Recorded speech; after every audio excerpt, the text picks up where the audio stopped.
여기 일본에서 죽을 뻔한 외국인이 있습니다. 동일본 대지진을 실제로 경험하고 겨우 살아남은 미국인 생존자인데요. 당사 일본 유학생이었던 그녀는 그날을 평생 악몽으로 기억하고 있습니다. 하지만 최근 거대한 태풍 때문에 일본 열도가 위험 지역으로 선정되고 2011년과 동일한 규모의 지진이 일어날 수 있는 악몽과 같은 나날들이 반복되고 있는데요. 더 큰 문제는 일본 정부는 이 문제를 은폐하고 있습니다.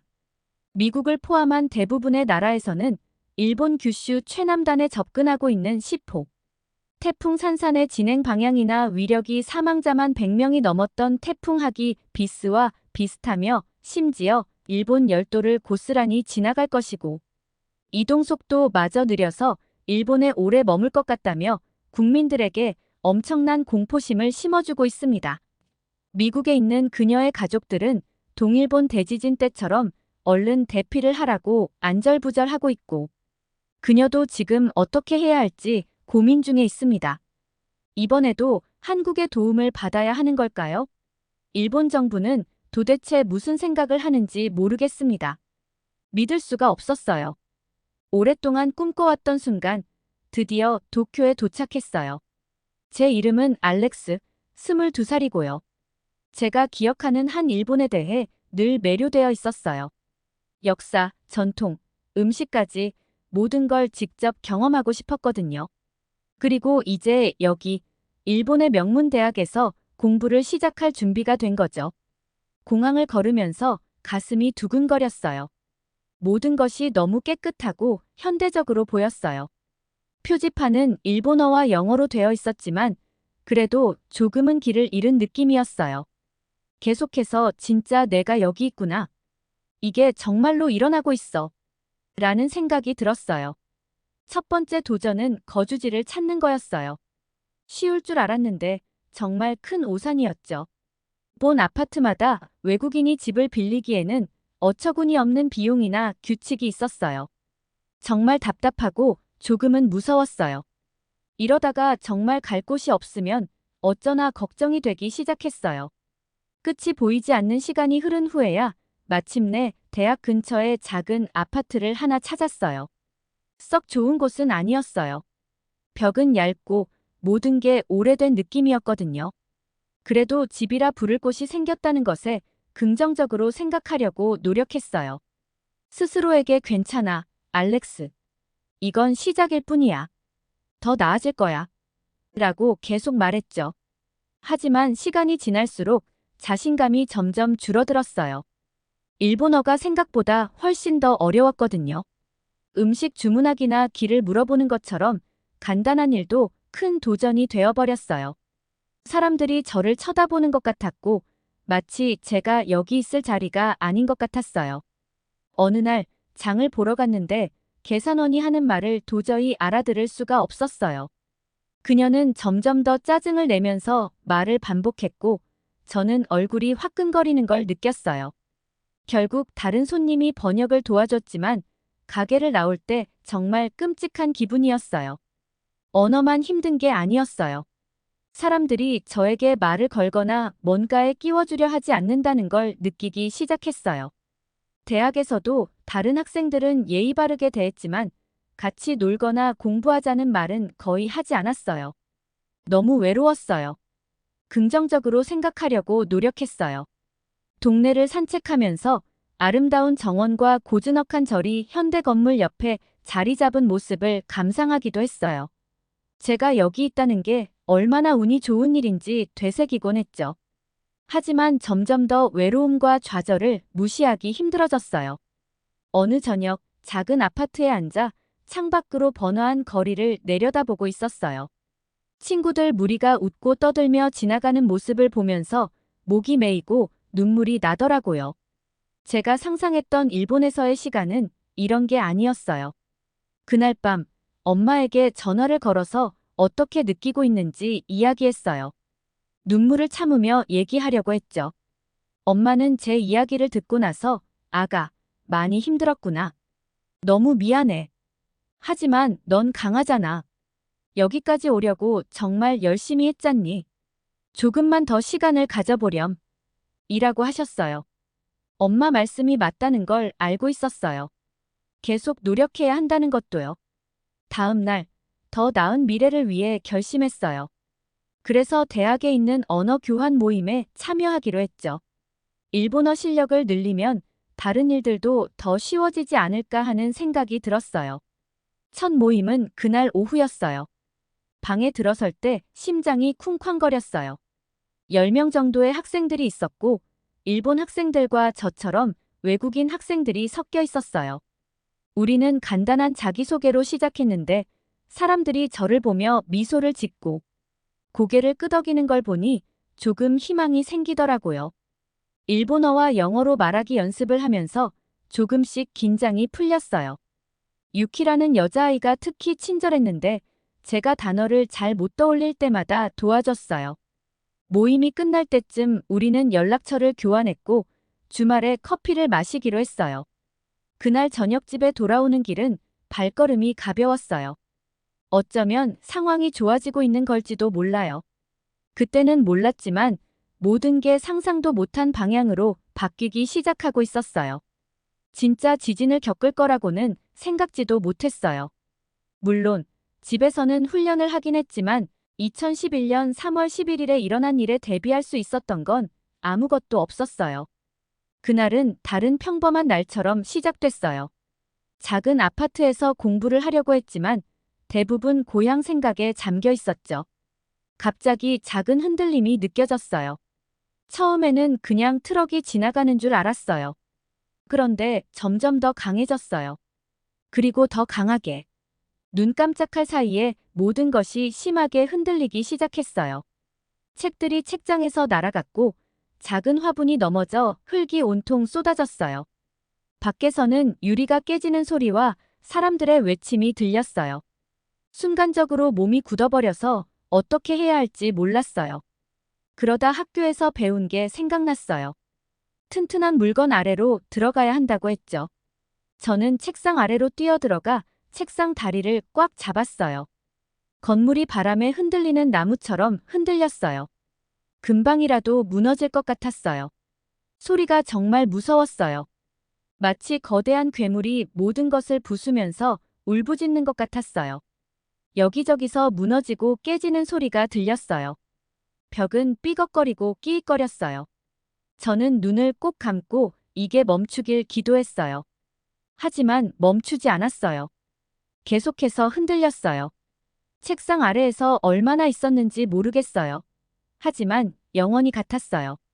팔은 점점 힘들어졌고 땀에 젖었어요. 제 인생에서 이렇게 무서웠던 적은 없었어요. 마침내 몇 시간처럼 느껴진 뒤 흔들림이 서서히 줄어들기 시작했어요.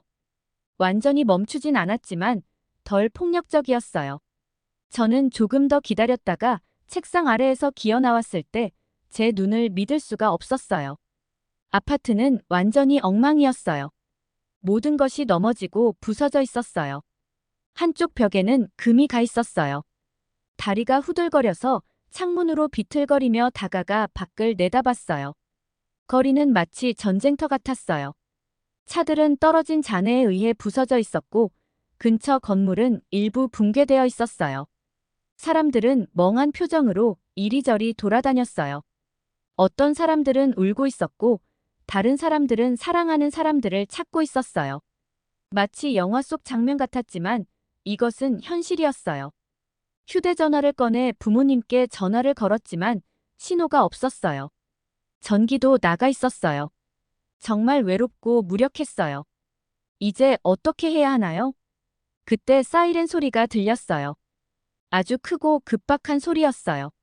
전에도 들어본 적 없는 소리였죠. 확성기를 통해 빠르게 일본어로 무언가를 말하는 소리가 들렸어요. 전부 이해할 수는 없었지만 피가 얼어붙게 만든 한 단어가 들렸어요. 쓰나미. 지리 수업에서 큰 지진 후에는 쓰나미가 종종 따라온다는 것을 배웠어요. 그리고 쓰나미가 얼마나 치명적인지도 알고 있었어요. 아무 생각 없이 배낭을 잡아 물병 몇 개와 간식을 집어넣고 문을 열고 뛰쳐나갔어요. 복도는 천장의 조각들이 바닥에 떨어져 엉망이었어요. 계단을 내려가면서 넘어지지 않도록 조심해야 했어요. 밖은 혼란 그 자체였어요. 사람들은 모든 방향으로 달리고 있었어요. 일부는 다치거나 갇힌 사람들을 도우려 하고 있었어요. 어디로 가야 할지 몰라서 그저 군중을 따라갔어요. 모두 해안에서 멀어지기 위해 언덕으로 향하는 것 같았어요. 달리면서 발밑에서 작은 진동이 느껴졌어요. 여진이라는 걸 깨달았어요. 땅이 아직도 흔들리고 있었어요. 가는 길마다 너무 가슴 아픈 장면들이 많았어요. 한 할머니는 도로에 앉아 조용히 울고 있었고, 한 무리의 사람들은 차에 떨어진 빔을 들어올리려고 애쓰고 있었어요. 어디를 보아도 파괴와 공포뿐이었어요. 우리가 더 높은 곳으로 올라갈 때쯤 저는 도시를 돌아봤어요. 그때 그걸 봤어요. 지평선에 어두운 선이 보였고 점점 커지고 있었어요. 쓰나미가 오고 있었어요. 심장이 너무 빨리 뛰어서 터질 것 같았어요. 더 빨리 달리고 싶었지만 다리는 젤리처럼 느껴졌어요. 주변 사람들은 다가오는 파도를 가리키며 소리치고 있었어요. 우리는 언덕에 도착해 오르기 시작했어요. 가파르고 미끄러웠지만 두려움이 저에게 힘을 줬어요. 저는 더 높이 올라가기 위해 나무와 바위를 붙잡으며 기어올랐어요. 물소리가 점점 더 커지고 있었어요. 마침내 충분히 높은 곳이라고 생각되는 자리에 도착했어요. 나무를 붙잡고 지켜보았어요. 파도가 엄청난 힘으로 해안에 부딪혔어요. 지금까지 본 적 없는 광경이었어요. 건물들이 모래성처럼 무너졌어요. 자동차들은 장난감처럼 날아다녔어요. 물은 계속 밀려와 모든 것을 쓸어버렸어요. 사람들이 필사적으로 무언가를 붙잡으려고 애쓰는 모습이 보였어요. 소리는 귀청이 터질 듯 컸어요. 쏟아지는 물소리, 부서지는 잔해, 사람들의 비명이 뒤섞여 있었어요. 저는 그곳에 얼어붙어 쓰나미가 아래의 모든 것을 파괴하는 것을 지켜봤어요. 마치 세상의 끝을 보는 것 같았어요. 그 순간 제가 알던 삶이 영원히 바뀌었다는 것을 깨달았어요. 이 사건 이후로는 아무것도 예전과 같지 않을 거라는 것을. 물이 마침내 빠지기 시작하면서 완전히 폐허가 된 풍경이 남겨졌어요. 저는 무릎을 꿇었어요. 적어도 지금은 안전했지만 다른 사람들은 어떨까요? 제가 집이라고 부르던 도시는요? 그리고 이제 무슨 일이 일어날까요? 땅은 멈췄지만 제 세상은 완전히 뒤집혔어요. 폐허가 된 도시를 바라보며 진짜 도전은 이제 막 시작되었음을 알았어요. 저는 심장이 터질 듯이 뛰는 상태로 높은 지대로 달려가는 사람들 틈에 섞여 있었어요. 주위 모든 사람들이 공포에 질려 있는 모습이었어요. 우리 모두 끔찍한 일이 다가오고 있다는 건 알고 있었지만 정확히 언제인지 알 수 없었죠. 우리가 해안을 내려다볼 수 있는 언덕에 도착하자 사람들은 손가락질하며 소리치기 시작했어요.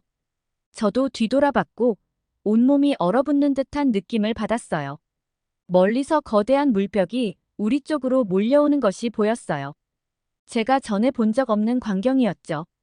점점 더 커지는 거대한 파도가 가까워질수록 점점 커졌어요. 세상에. 저는 얼어붙은 채로 속삭였어요. 쓰나미가 우리를 향해 곧장 오고 있었어요. 그 다음 몇 분은 완전한 혼돈 그 자체였어요. 파도가 해안선을 향해 몰아치면서 너무나 큰 소리로 귀가 멍해질 정도였어요. 저는 공포에 질려서 전체 건물들이 종잇장처럼 무너지고 쓸려가는 걸 지켜봤어요. 차, 나무, 잔해들이 욕조 안의 장난감처럼 마구 휩쓸렸어요. 사람들은 제 주위에서 비명을 지르고 있었어요. 쓰나미는 멈추지 않고 계속해서 파괴를 이어갔어요. 물이 아래쪽 거리로 몰려들어가면서 그 길을 따라 모든 것을 삼켰어요. 저는 사람들이 필사적으로 헤엄치거나 떠다니는 잔해에 매달리려 애쓰는 걸 봤어요. 도울 수 있는 게 아무것도 없다는 걸 알면서도 그들을 보며 마음이 아팠어요. 소리는 너무나 압도적이었어요. 물의 굉음, 건물이 무너지는 소리, 그리고 물에 휩쓸린 사람들의 절박한 외침까지. 마치 깨고 싶어도 깰 수 없는 악몽 속에 있는 것 같았어요. 몇 시간은 아니었겠지만 아마 몇 분이었을 그 시간이 지나면서 저는 제 새로운 고향이 산산이 부서지는 모습을 지켜봤어요. 물은 끝이 없는 듯 보였고 사람들의 삶의 조각들을 실어 나르고 있었어요. 가구, 옷, 사진들. 저는 한순간에 사라져버린 모든 꿈과 추억에 대해 생각했어요. 초기 파도가 물러나기 시작하면서 뒤따르는 소름 끼치는 고요함이 저를 사로잡았어요. 끊임없던 물의 굉음은 멀리서 들려오는 비명과 부서진 건물의 삐걱거리는 소리로 대체되었어요. 공기는 소금기와 진흙 냄새, 그리고 뭔가 잘 알 수 없는 다른 냄새로 가득했어요. 어쩌면 그건 두려움과 상실감의 냄새였을지도 몰라요. 저는 언덕 위에 다른 생존자들을 둘러봤어요. 많은 사람들이 울고 있거나 사랑하는 사람을 부르고 있었어요. 어떤 사람들은 충격을 받은 듯 멍하니 파괴된 풍경을 바라보고 있었어요. 저는 안전한 것에 대한 안도감과 동시에 많은 사람들이 그렇지 못했다는 죄책감이 들었어요. 천천히 언덕을 내려오면서 불안정한 집안을 피하려고 조심했어요. 그러면서 피해의 전모가 명확해졌어요. 몇 시간 전만 해도 걸었던 익숙한 거리들이 이제는 알아볼 수 없게 변해 있었어요. 자동차들은 버려진 장난감처럼 쌓여 있었고 잔해 더미가 많은 도로를 막고 있었어요. 저 멀리서 긴급 구조대가 재난에 대응하려고 애쓰는 사이렌 소리가 들렸어요.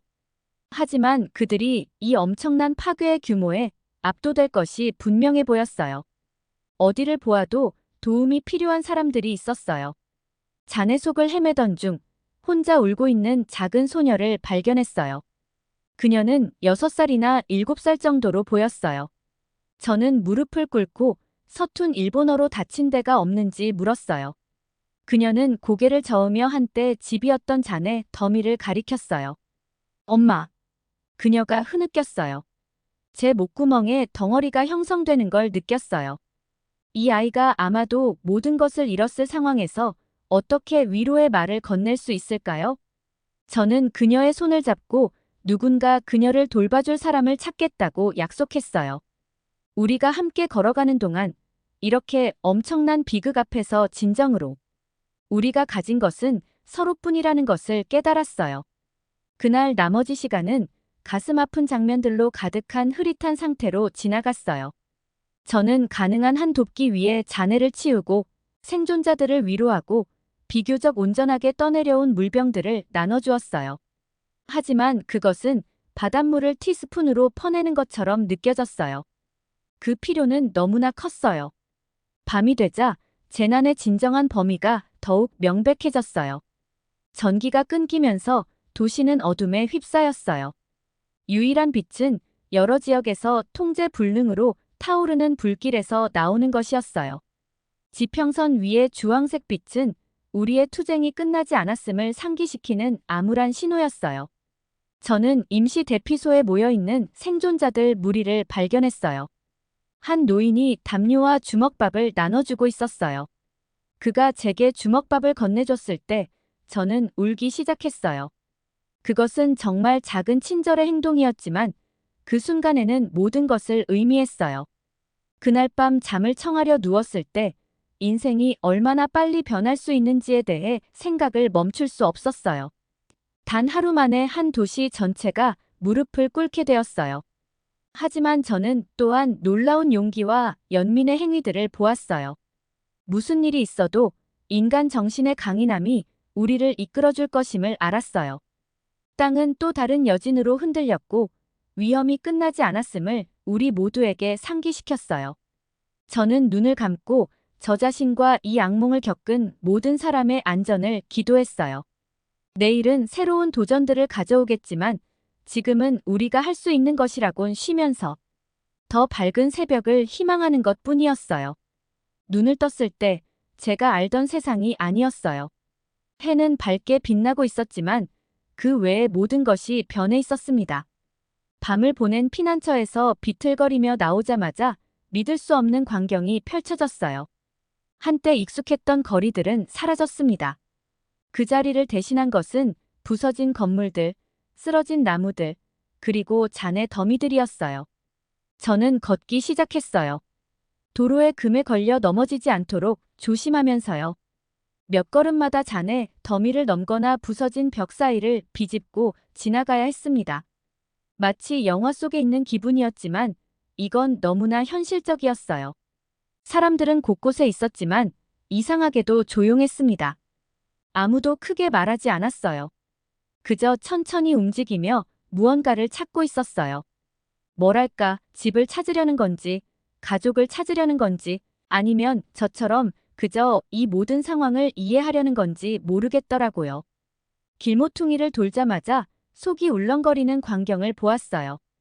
땅에 형체들이 있었고 담요나 천 조각으로 덮여 있었어요. 그것들이 시신이라는 걸 깨달았을 때 등골이 오싹해졌습니다. 저는 얼른 눈을 돌렸어요. 심장이 쿵쾅거렸습니다. 이건 단순한 파괴가 아니었어요. 마이너스 사람들이 여기서 목숨을 잃었어요. 어디로 가야 할지 몰랐지만 계속 걸었어요. 그러다가 작은 불 옆에 모여있는 사람들을 보게 되었어요. 그들은 냄비에 무언가를 끓이고 있었고 그 냄새에 배가 고파왔어요. 한 할머니가 저를 보고 손짓하며 불렀어요. 말없이 작은 국그릇을 건네주셨습니다. 저는 고개를 끄덕이며 감사 인사를 했고 그 단순한 친절에 눈물이 나려는 걸 참았어요. 국을 마시며 주변의 대화를 들었습니다. 대부분 사람들이 일본어로 이야기했지만 저는 그중 몇 마디를 알아들을 수 있었어요. 지진, 쓰나미, 그리고 앞으로 어떻게 될 것인지에 대한 이야기들이었어요. 어떤 사람들은 직장을 잃을까 걱정했고 다른 사람들은 머물 곳을 찾는 것에 대해 걱정했어요. 몇몇은 원자력 발전소에 대한 이야기도 했는데 그 말에 새로운 두려움이 밀려왔습니다. 며칠이 지나고 저는 학교 체육관에 마련된 임시 대피소에서 자원봉사를 하게 되었어요. 담요를 나눠주고 식사를 나르며 모든 것을 잃어버린 사람들을 위로하려 애썼습니다. 힘든 일이었지만 뭔가 유용한 일을 하고 있다는 생각에 마음이 조금은 나아졌어요. 어느 저녁 식사 후 청소를 도우면서 저는 몇몇 남자들이 낮은 목소리로 이야기하는 것을 들었어요. 그들은 공식적인 느낌의 재킷을 입고 있었고 중요해 보였어요. 호기심이 생겨 바닥을 쓸며 그들 가까이 다가갔습니다. 제가 들은 내용은 피가 얼어붙게 만들었어요. 그들은 재난에 대한 정보를 관리하는 방법을 논의하고 있었어요. 한 남자가 공황을 최소화하기 위해 상황의 심각성을 축소해야 한다고 말했어요. 다른 사람은 일본의 이미지를 보호하기 위해 이야기를 통제하는 것에 대해 이야기했습니다. 제가 듣고 있는 것을 믿을 수 없었어요. 이 사람들은 사람들을 돕는 것보다 어떻게 보일지에 더 신경을 쓰고 있었던 거예요. 저는 뭔가 말하고 싶었고 그들이 틀렸다고 말하고 싶었어요. 하지만 제가 대화에 끼어들려고 하자 그들은 그저 정중하게 미소를 지으며 주제를 바꿨어요. 그날 밤 체육관에 있는 얇은 매트리스에 누워 잠을 잘 수가 없었어요. 제가 들은 이야기, 제가 본 파괴, 그리고 제가 알고 있다고 생각했던 일본에 대해 계속 생각하게 되었습니다. 마치 눈앞에 베일이 벗겨진 것 같았고 처음으로 모든 것을 명확하게 보고 있는 느낌이었어요. 다음 날 아침 또 다른 여진이 건물을 흔들 때 저는 결심을 했습니다. 저는 일본을 사랑하지만 머무를 수가 없었어요. 또 다른 큰 지진에 대한 끊임없는 두려움, 실제로 무슨 일이 일어나고 있는지 이해하려는 노력, 그리고 이방인이라는 느낌 마이너스 이 모든 것이 너무 버거웠습니다. 무거운 마음으로 떠날 계획을 세우기 시작했어요. 남은 몇 가지 물건들을 챙기면서 일본에 처음 왔을 때 가졌던 모든 꿈들에 대해 생각했어요. 그 꿈들은 이제 너무나 멀게 느껴졌고 마치 다른 세계의 다른 사람의 것 같았어요. 하지만 가방을 닫으면서 중요한 것을 깨달았어요. 이 끔찍한 경험이었지만 저에게 많은 것을 가르쳐 주었다는 것을요. 제 자신에 대해, 세상에 대해, 그리고 인생에서 진짜 중요한 것이 무엇인지에 대해요. 비행기에서 내릴 때 저는 흥분과 순진한 꿈으로 가득 찬 그 사람과는 다른 사람이었어요. 저는 이제 더 강해졌고 세상의 가혹한 현실에 대해 더 잘 알게 되었어요. 하지만 저는 또한 더 자비로워졌고 위기 속에서 사람들이 서로에게 보여주는 작은 친절에 더 감사하게 되었어요. 피난처를 마지막으로 나서며 다음에 어디로 가든지 이 교훈들을 가슴에 품고 갈 것이라는 것을 알았어요. 제가 상상했던 일본은 현실이 아닐지 몰라도 여기서 겪은 경험들은 진짜였어요.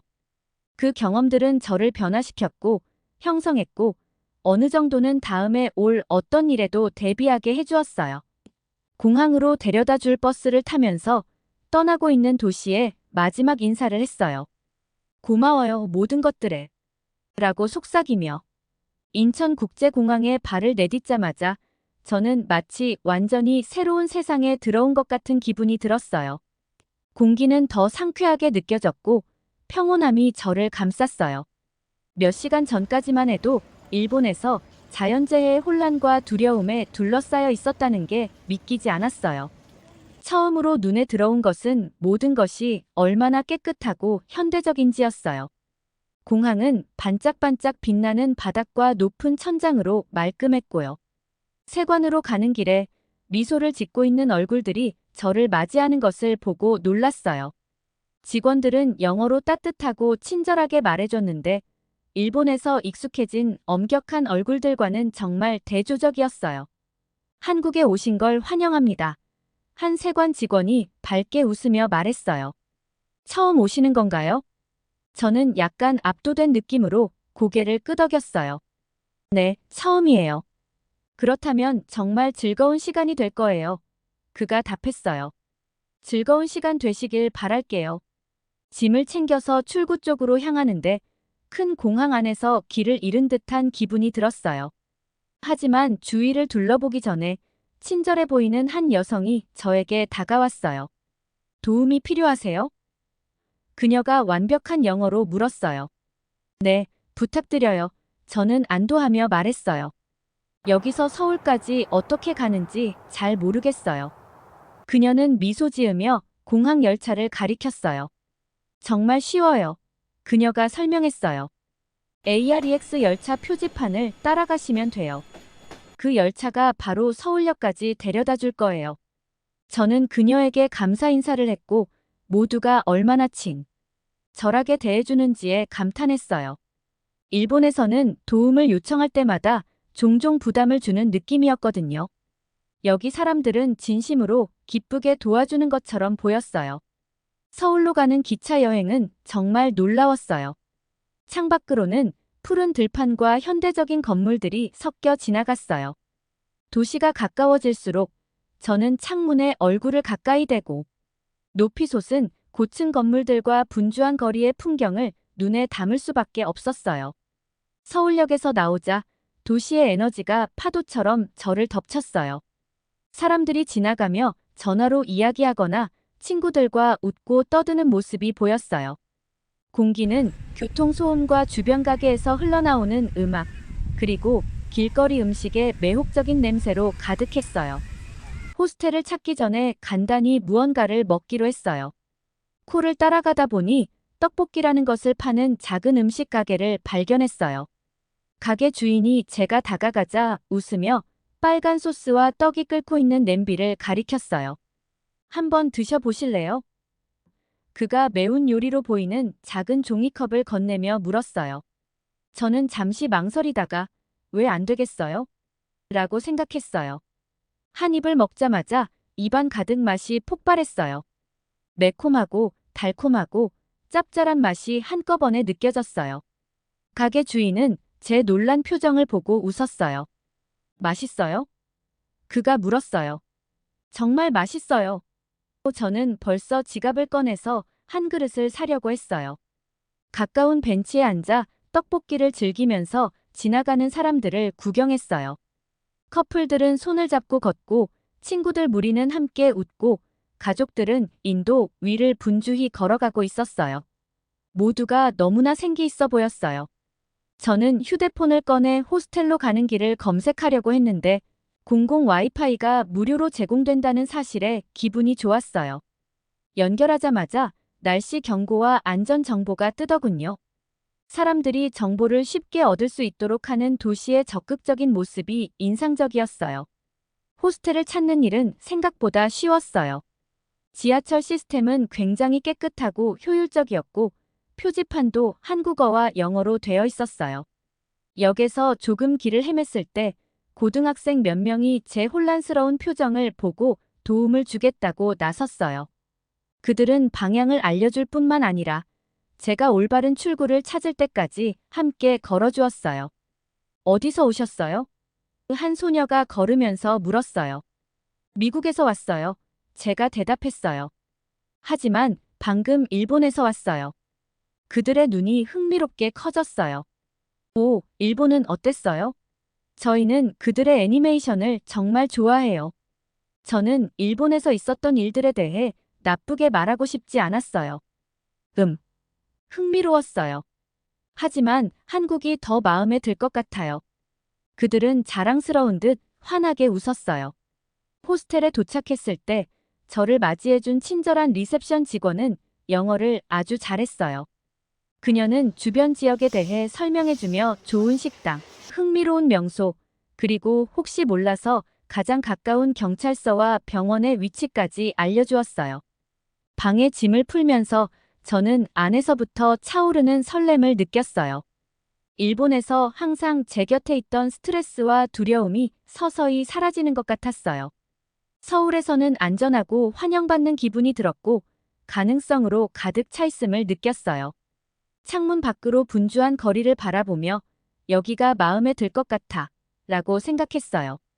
몇 달 만에 처음으로 숨을 쉴 수 있는 것 같은 기분이었어요. 한국은 제 여행의 새로운 장이자 쓰여지길 기다리는 완전히 새로운 책처럼 느껴졌어요.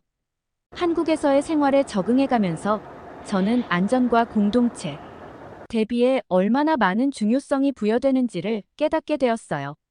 일본에서의 경험과는 확연히 대조되었고 시간이 지날수록 점점 더 안전하다고 느꼈습니다. 어느 맑은 오후, 저는 지역 재난 대비 세미나에 대한 전단지를 보았어요. 호기심이 생겨 참석해보기로 했죠. 커뮤니티 센터에 들어가니 친절한 얼굴들과 흥분된 대화 소리가 저를 반겼습니다. 방 안은 초등학생부터 할아버지, 할머니까지 다양한 연령대의 사람들로 가득 차 있었어요. 세미나는 말 그대로 시작부터 강렬했어요. 스피커에서 큰 경보음이 울리며 우리 모두를 깜짝 놀라게 했습니다. 이것이 지진 경보음입니다. 강사가 미소를 지으며 설명했어요. 한국에는 우리가 대비할 수 있는 소중한 몇 초를 제공해주는 고급 조기 경보 시스템이 있습니다. 강사가 진행하는 동안 저는 놀라움을 금치 못했어요. 여러 가지 안전 조치에 대해 설명을 해주었거든요. 지진 대피 훈련, 홍수 대비 계획, 그리고 심한 폭염에 대한 지침까지 있었습니다. 자연재해뿐만 아니라 화재 안전부터 도심에서 길을 잃었을 때 대처법까지 모든 것을 다루었어요. 가장 인상 깊었던 점은 사람들이 얼마나 적극적으로 참여하는가였어요. 질문도 하고 개인적인 경험을 나누기도 하고 심지어 제안까지 하더라고요. 강의라기보다는 서로를 돌보는 공동체가 하나로 모인 느낌이었어요. 세미나가 끝난 후 저는 옆에 앉아있던 여성과 대화를 나누게 되었어요. 그녀의 이름은 민서였고 지역 학교에서 교사로 일한다고 했어요. 우리는 매달 훈련을 해요. 그녀가 말했어요. 아이들도 매우 진지하게 받아들여요. 중요한 걸 알거든요. 민서가 저를 커피 한잔 하자고 초대했고 저는 기쁘게 수락했어요. 근처 카페로 걸어가는 동안 그녀는 동네 곳곳에 있는 다양한 안전시설들을 가리켰어요. 명확히 표시된 대피 경로, 공공 비상키트, 그리고 제가 미처 보지 못했던 작은 소방서까지 있었죠.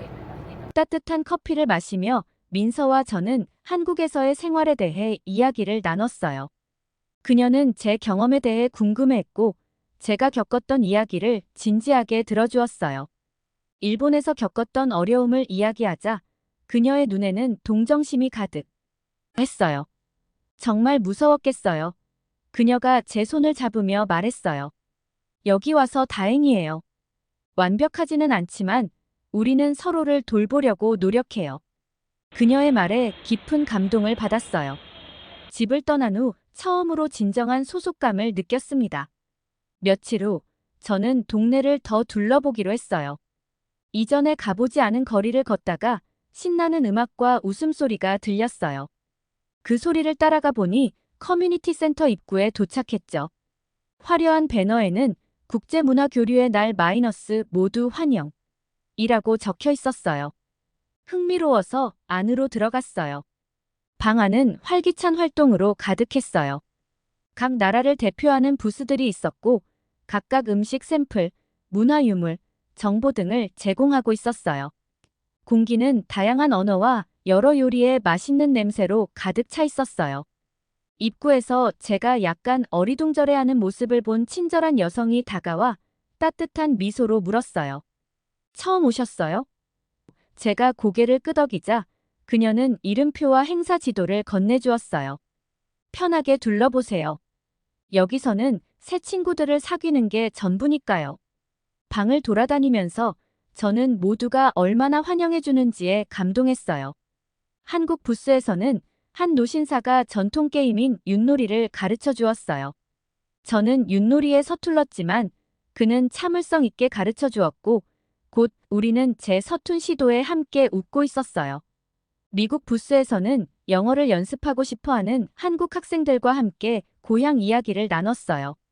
그들의 열정은 전염성이 있었고 어느새 저는 그들과 언어 교환 모임을 약속하고 있었어요. 행사가 끝나갈 무렵 저는 다른 나라에서 생활했던 경험을 공유하는 사람들 사이에 있었어요. 제 차례가 되었을 때 잠시 망설이다가 일본에서의 시간과 지진에 대해 털어놓기 시작했어요. 반응은 엄청났어요. 사람들은 열심히 귀 기울여 듣고 생각이 깊은 질문을 하며 새로운 곳에서의 도전 극복에 대한 자신의 이야기를 나눴어요. 캘리포니아에서 큰 지진을 겪었던 한 한국 여성은 저를 안아주며 당신은 정말 용감해요. 이제 안전하니까요. 라고 말했어요. 그날 저녁 분홍빛과 주황빛으로 물든 석양 아래 집으로 걸어가면서 저는 날씨와는 상관없는 따스함을 느꼈어요. 단순히 안전한 피난처가 아닌 진정으로 제 자신이 될 수 있고 다른 사람들과 연결될 수 있는 장소를 찾았다는 느낌이 들었어요. 아파트 창문에서 서울의 스카이라인을 바라보며 저는 때때로 가장 예상치 못한 여정이 가장 멋진 목적지로 이끈다는 것을 깨달았어요. 한국은 단순히 제가 살고 있는 곳이 아니라 점점 더 제 집이 되어가고 있었어요.